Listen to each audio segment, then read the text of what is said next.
의인의 소망이라는 제목으로 함께 살펴보도록 하겠습니다.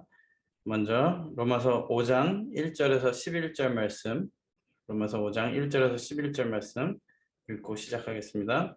그러므로 우리가 믿음으로 의롭다 하심을 얻었은즉 우리 주 예수 그리스도로 말미암아 하나님으로 더불어 화평을 누리자.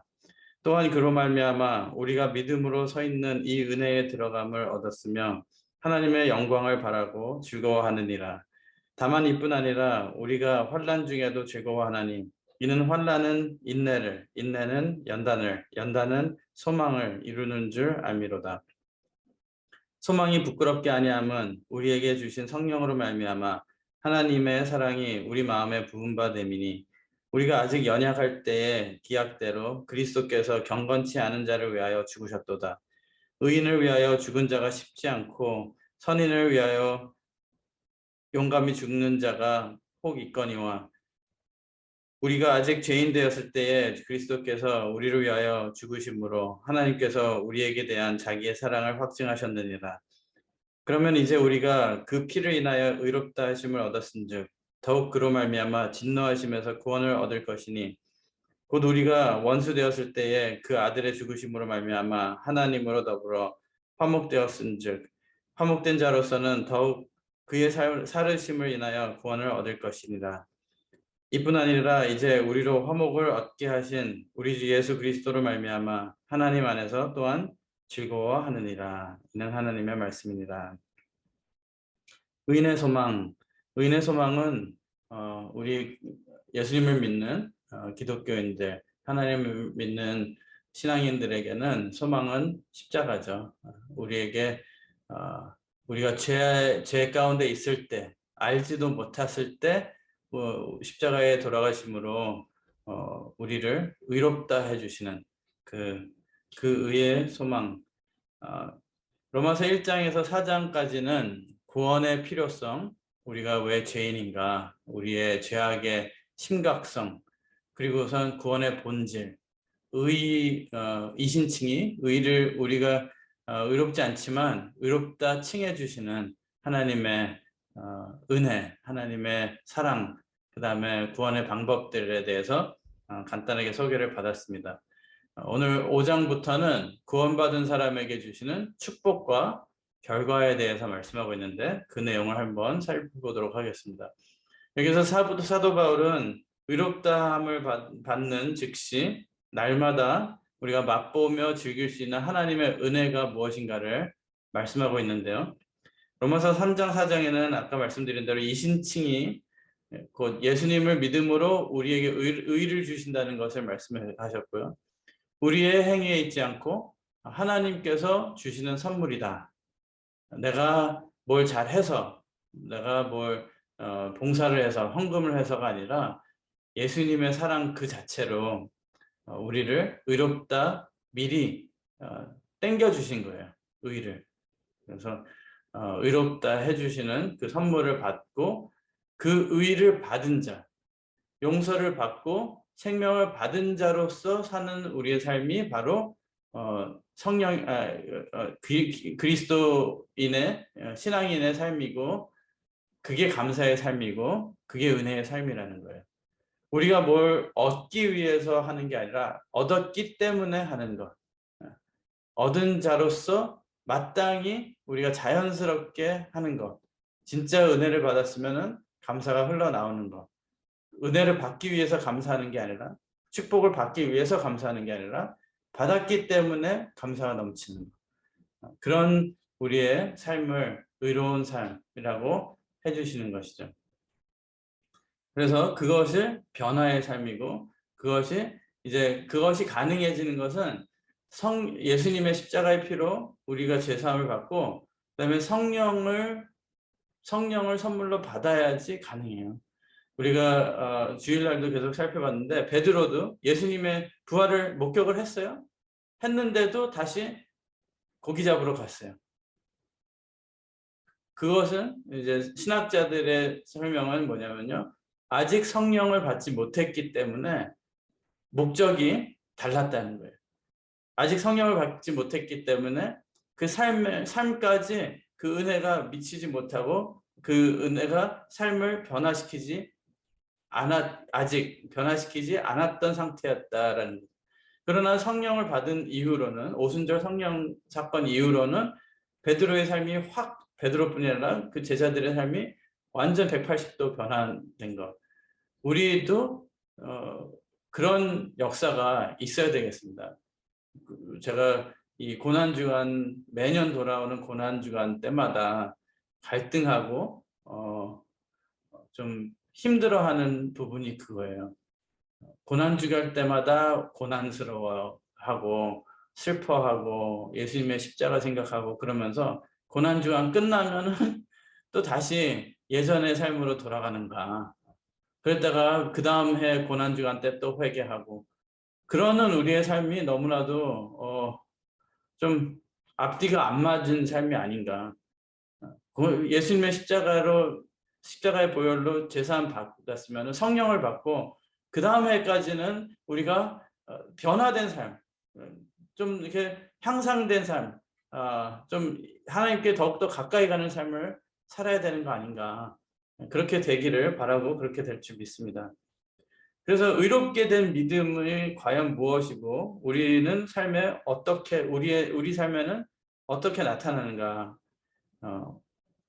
오늘 본문에는 그 의롭다 하시면 우리의 신앙에 어떤 효과를 가져오는지에 대해서 설명하고 있는데요.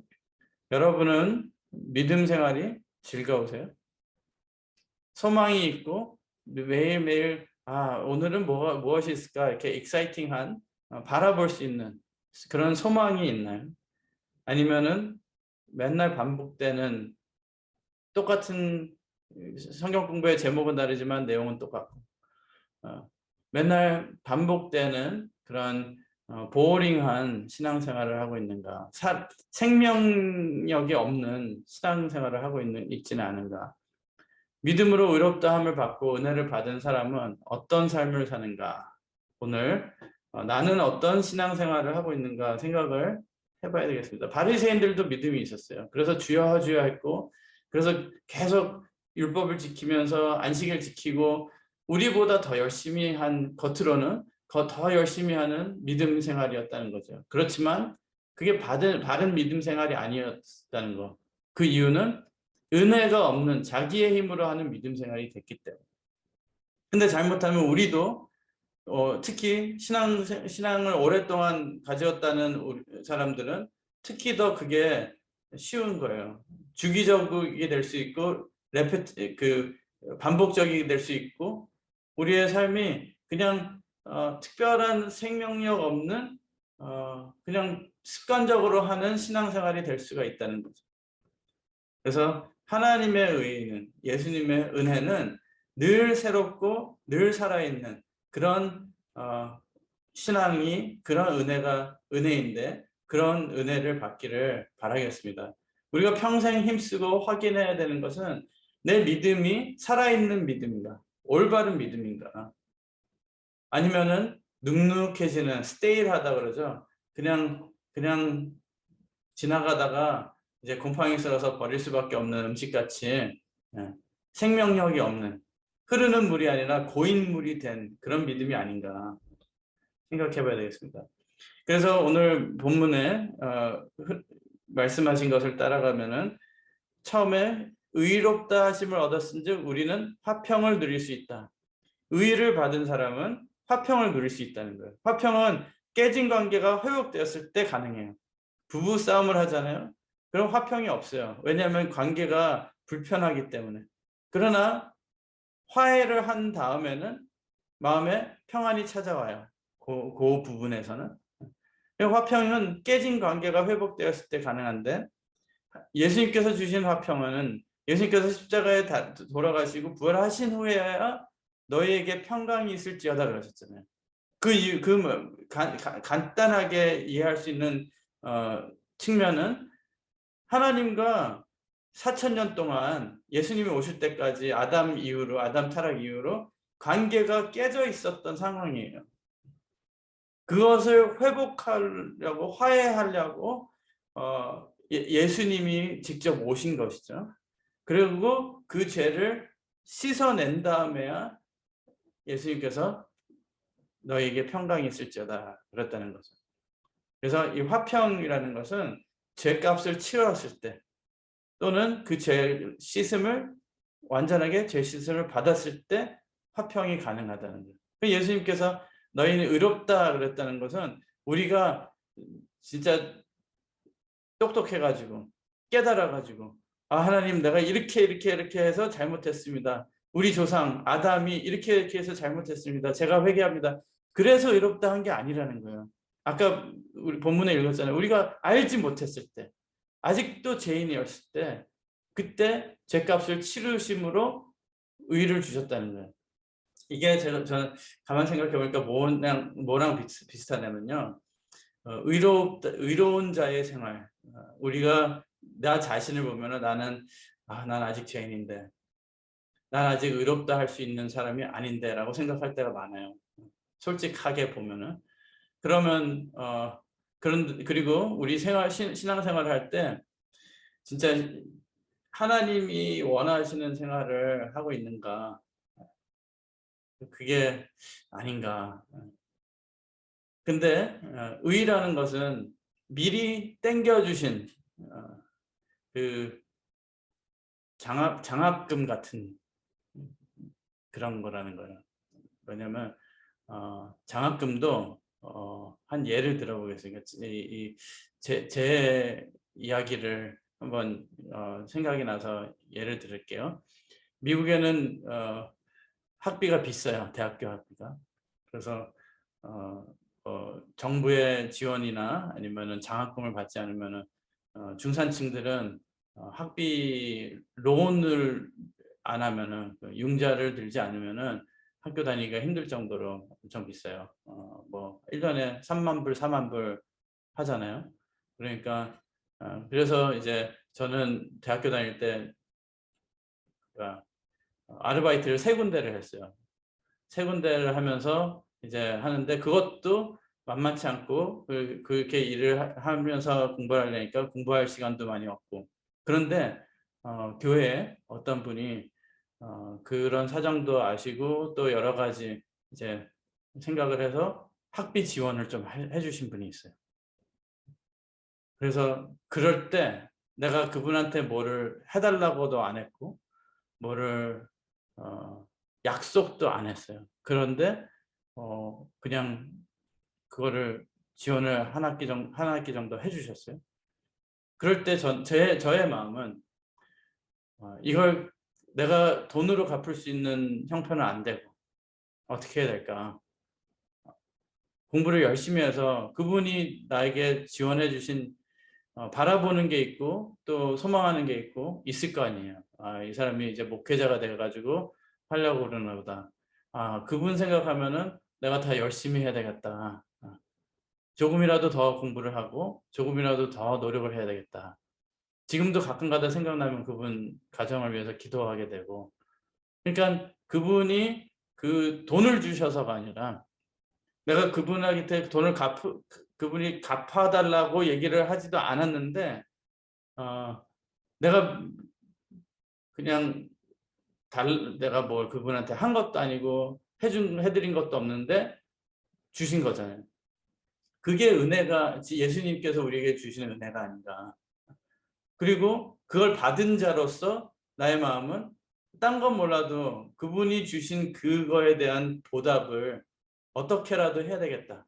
우리가 예수님의 십자가에 돌아가신 것을 보답할 수 있는 방법이 없어요.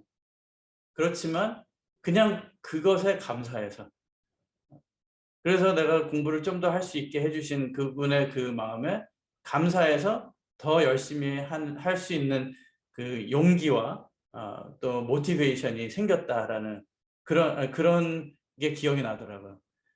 그런 인간적인 그런 내 개인적인 경험이지만 예수님이 나에게 생명을 주셨다는 그 가치가 무엇인가? 십자가에 돌아가시면서 내 죄를 신경 안 써도 되게 내 죄를 걱정 안 해도 되게 해주신 그 가치가 그 무게가 어떤가 그것을 생각해 볼 때 거기에서 화평을 감사를 찾을 수 있지 않을까 생각이 듭니다. 화평을 누릴 수 있다는 것은 우리의 모든 죄를 사해 주시고 하나님과의 관계가 회복된 것을 말하고, 화평을 누리라는 것은 그 영적 특권을 깨닫고 믿고 감사하며 기뻐하고 유지하라는 거예요. 누릴 수 있다는 것은 걱정할 필요 없다. 이전의 죄 이제 걱정할 필요 없다. 너를 내 아들로 내 자녀로 삼았기 때문에 이제 걱정하지 말고 감사해라 라는 거예요. 그럼 우리는 감사하고 누리면 되는 것이죠. 이것이 가능한 이유는 우리가 믿음으로 서 있는 은혜에 들어감을 얻었기 때문이라고 오늘 본문에 말씀하고 있습니다. 은혜 안에 설 수 있는 자격을 받았다. 이게 보통 자격이, 돈으로 살 수 있는 자격이 아니거든요. 우리가 뭘 공부를 해서 증을 받아서 얻을 수 있는 자격이 아니거든요. 근데 그것을 주었다는 거예요. 정죄가 없는 보장을 받은 거예요. 예수님이 이제는 내가 너 앞에 서 있을게. 가로막아줄게. 보호해줄게. 특별한 보호와 사랑을 받을 수 있는 그 자리를 허락하신 거예요. 이 자리에 있을 수 있다는 그 자체만으로도 영광의 자리고 너무너무 감사하는 거예요. 그렇기 때문에 이제 나의 문제에 대해서 신경을 안 써도 되니까 이제 뭐에 집중을 해야 되느냐. 내가 마치 제 그 예에서 이제 그 학기만이라도 내가 세 잡을 띄지 않고 하나만 하면 되니까 그 나머지 시간은 뭐에 충성을 해야 되느냐?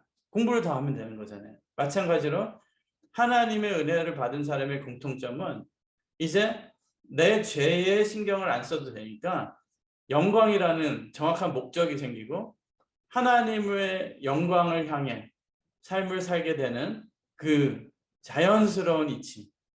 우리는 그런 것을 체험을 했는지, 우리의 삶은 지금 하나님의 은혜를 바르게 깨닫고 그것을 믿고, 그렇다면은 내가 할 일은 무엇인가 생각할 수 있는 장성한 신앙이 되었는지. 마치 식물과 화초가 태양빛을 받으면은 그 빛이 있는 곳으로 그쪽 방향으로 자라고 기울이듯이, 은혜 받은 사람은 자연스럽게 관심과 삶의 방향과 목적이 하나님의 영광이 되는 거예요.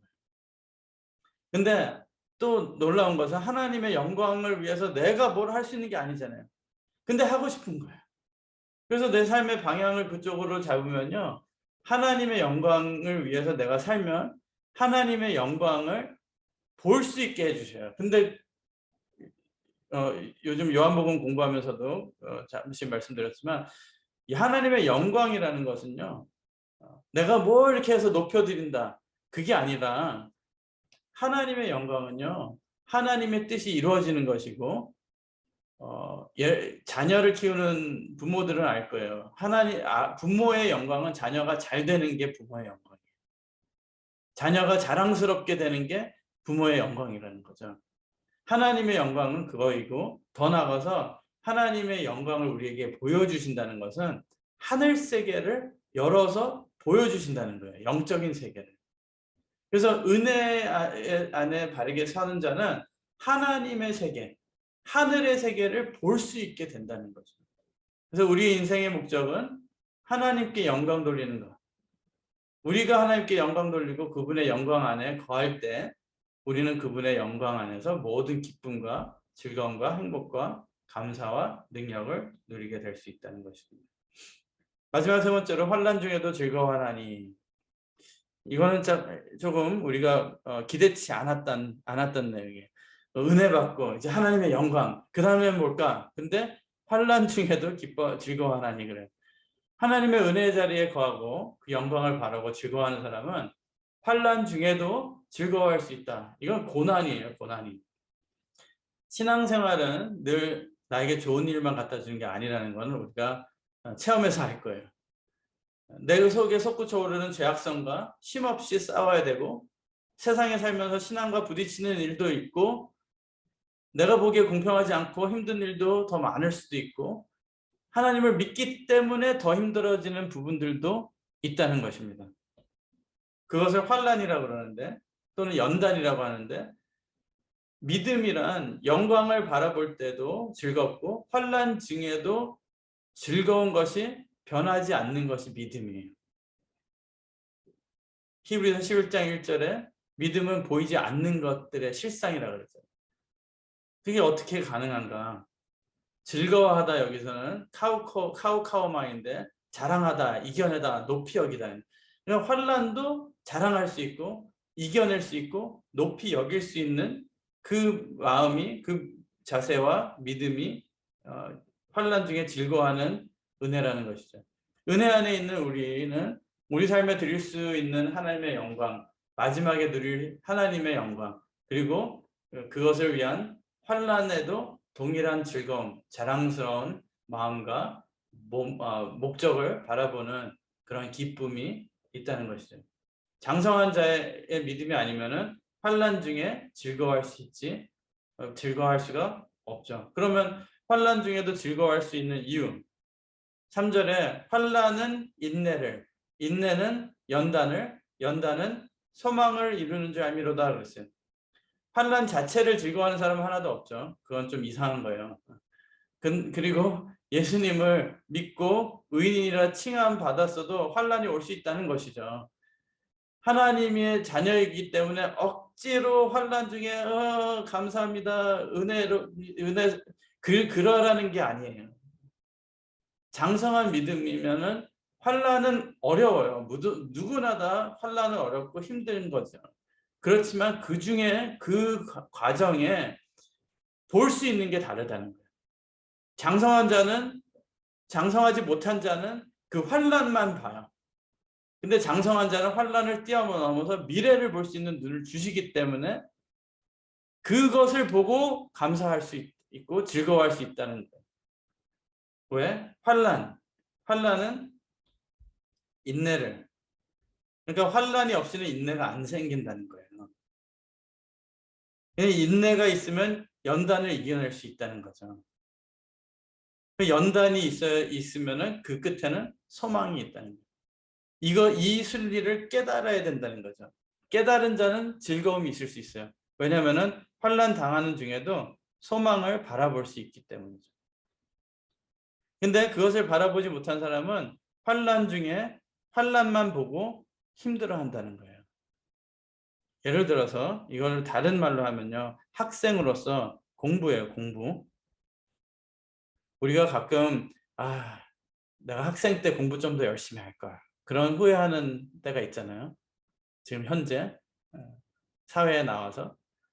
근데 그때 이걸 알았으면 그러잖아요. 우리가. 학생 보고 공부하라 그러면 그건 환난이에요.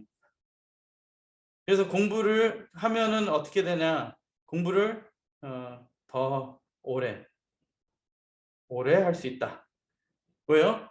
고등학생 보고 공부하라 그러면은 왜 대학교 가서 더 어려운 대학 가서 더 공부하라고 하는 거잖아요. 고등학교에서 공부하라는 건 대학 가라는 거예요.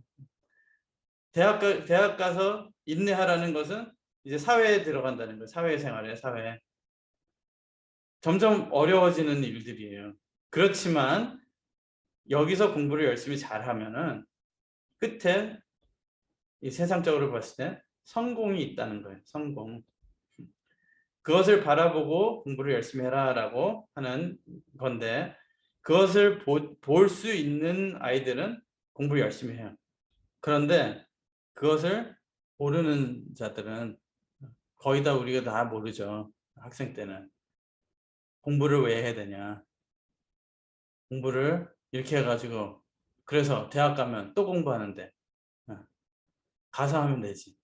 근데 환난 없이는 인내가 없다는 거예요. 인내를 얻을 수가 없다는 거예요. 무슨 말인지 아시리라 믿고 이제 그만 얘기하겠습니다. 이거에 대해서는.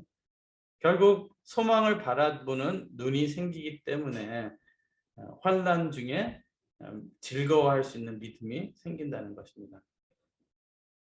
소망은 어떤 고난과 역경에도 이기게 하는 힘이 있어요.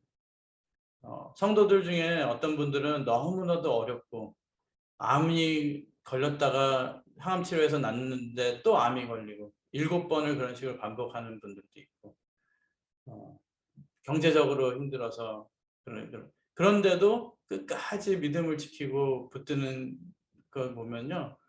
나는 저렇게 못할 텐데 생각이 들면서 존경스럽다는 생각도 들고, 이런 어려운 때에도 끝까지 믿음을 붙들고 어떻게 소망을 붙들고 있을까? 근데 믿음은 환란을 만나봐야 진짜인 줄 알 수 있대요.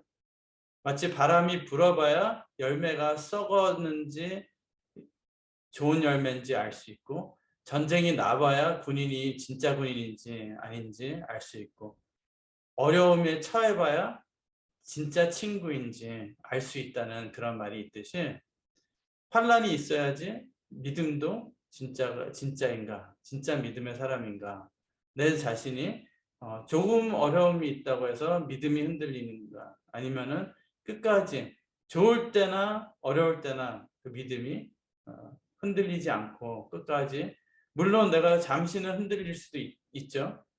그렇지만 마지막 때에 진짜 우리가 경제 활동도 못하고 아이들 학교도 못 보내고 우리 집 렌트하는 데서도 쫓겨나고 그럴 수가 있다는 거예요. 마지막 시대 때는. 그럼 그때는 우리가 끝까지 하나님을 믿을 수 있는가? 일본 작가 엔도 슈사쿠라는 작가가 있는데 여러분들도 들어보셨을 거예요. 침묵이라는 소설을 썼어요. 영화도 나왔죠. 침묵이라는 영화. 사일렌트인가? 사일렌트인가?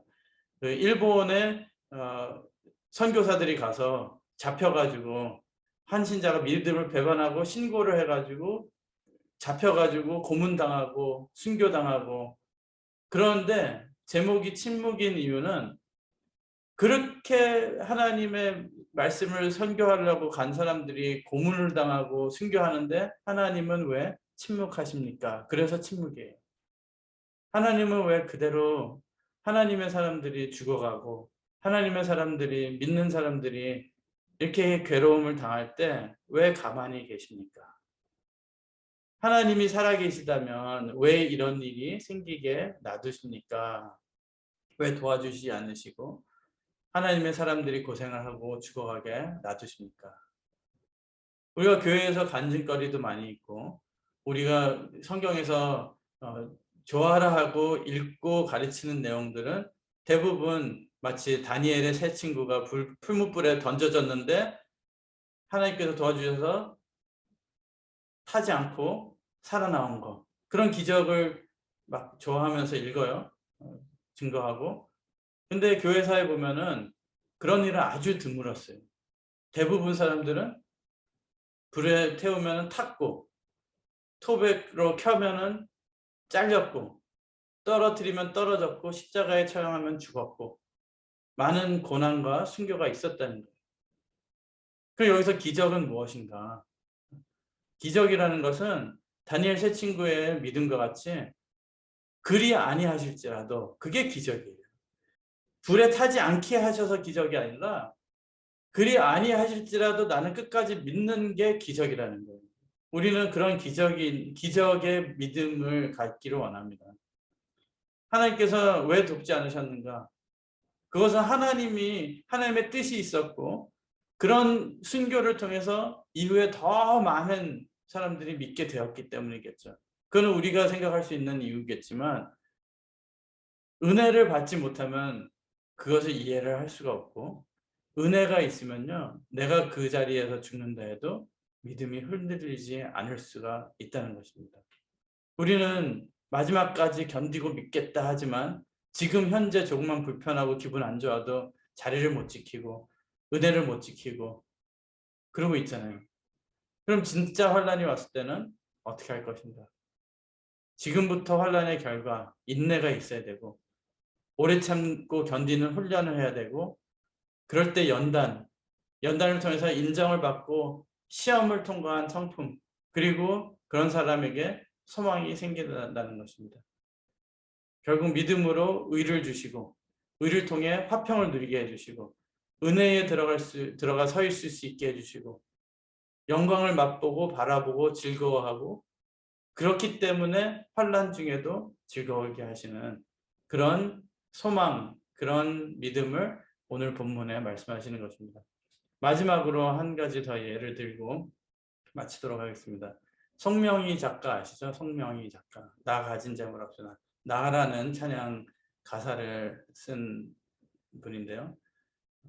세상에 태어날 때 그 한 의사의 실수로 손해를 다쳐서 내성마비 장애를 얻은 사람이에요. 가정도 여러 가지 상황에 찢어지는 가난 속에서 살았고, 그런데다 몸의 성장 발육도 느리고 그 병 때문에 내성마비 장애 때문에 부모님과 그분은 어렸을 때부터 이 병원 저 병원 다녔지만 치료는 못하고 그 방법이 없어서 절망 속에서 가족 모두가 고생을 하고 환난을 당하고 있었죠. 모태신앙이면서도 그 믿음이 진짜가 아니라서 방황도 많이 하고 그 몸 장애 때문에 우울증도 오고. 근데 열 몇 살쯤에 부흥회에 참석을 했대요. 기도하는 중에 은혜를 받고 성령의 은혜를 받아서 눈물이 터지게 됐고, 그때 진짜 주님을 마음속으로 영접을 했다고 합니다. 그때까지는 제대로 교회를 다녀도 하나님 본인의 믿음이 그냥 들은 믿음. 그렇지만 이 17세에 하나님을 인격적으로 만나면서 자기 신의 장애를 조금씩 받아들이기 시작했다고 해요. 그 이후에도 물론 고비가 있었고 신앙의 갈등도 있고 우울증도 있고, 근데 어느 날 하나님이 내가 말하는 대로 써라 해가지고 이게 불편한 손으로 토막 연필을 쥐고선 쓰기 시작했대요. 그래서 마음에 이게 드는 그 가사글이 나 가진 재물 없으나, 나 가진 지식 없으나, 그걸 쓰는데 그 쓰는 게 너무 힘들 정도로 공평하신 하나님이 그러는데 하나님한테 울면서 소리쳤대요. 하나님 못 쓰겠어요. 공평하지 않습니다. 난 이렇게 살아야 되는데 뭐가 공평합니까? 그런데도 하나님께서는 계속 써라. 그래서 그런 반복되는 공방전 속에 결국 하나님의 고집이 승리해가지고 쓴 가사글이 나라는 그 시가 나오게 됐고, 그게 이제 노래로 되었고, 이후에 책도 출판이 되면서 그 이후로는 이리저리에서 간증해달라고 불러서 쉴 새 없이 간증하면서 다니고, 그렇지만 그렇게 되면서 물질적으로도 뭐 여러 가지로 뭐 여러 의사들이 도와주려고도 했지만 고칠 수 없는, 그래도 고칠 수 없고 오히려 몸은 점차 전신이 마비되면서 목 디스크 현상도 오고 시력까지 다 감퇴되고. 그런데 한 가지 기적은 그렇게 더 좋아지지 않는 건강의 상태에서도 마음의 기쁨과 감사는 점점 더 커졌다는 것. 그게 더 큰 기적이라는 거예요. 하나님을 진짜 만난 사람, 예수님의 은혜를 진짜 받은 사람은 잊혀질 수 없는 그런 사랑과 그런 은혜가 있기 때문에 평생을 어려움 속에서도 환난 중에서도 감사하면서 이겨낼 수 있는 힘을 주신다는 것. 그런 소망을 갖고 뚜렷한 목적을 가지고 살 수 있는 우리 믿음이 되게 해달라고 우리 각자 기도하는 이제 고난주간 한 주 또 우리의 삶이 되기를 바라겠습니다. 기도드리겠습니다. 사랑의 아버지 하나님, 감사드립니다. 너무나도 큰 은혜를 주셨건만 저희들은 마치 돼지우유리의 다이아몬드와 같이 그 기중성과 가치를 모르고 계속 죄악 가운데, 불평과 불만 가운데 산 나날이 너무나도 많고 깁니다. 아버지 하나님, 이번 고난주간과 부활절을 통해서 특별히 큰 은혜 허락하여 주시사 저희들 그 은혜 잊지 않고 살 수 있게 허락하여 주시고, 환난과 연단과 오래 참음과 소망의 기쁨까지 저희들 얻을 수 있도록 허락하여 주시고, 장성한 믿음으로 눈을 뜨게 해주셔서 하나님의 영광의 세계를 바라보고 나갈 수 있는 우리가 되게 허락하여 주시옵소서. 그렇게 이루어 주실 줄 믿고 감사드리며 예수님 이름 받들어 간절히 기도드리옵나이다. 아멘.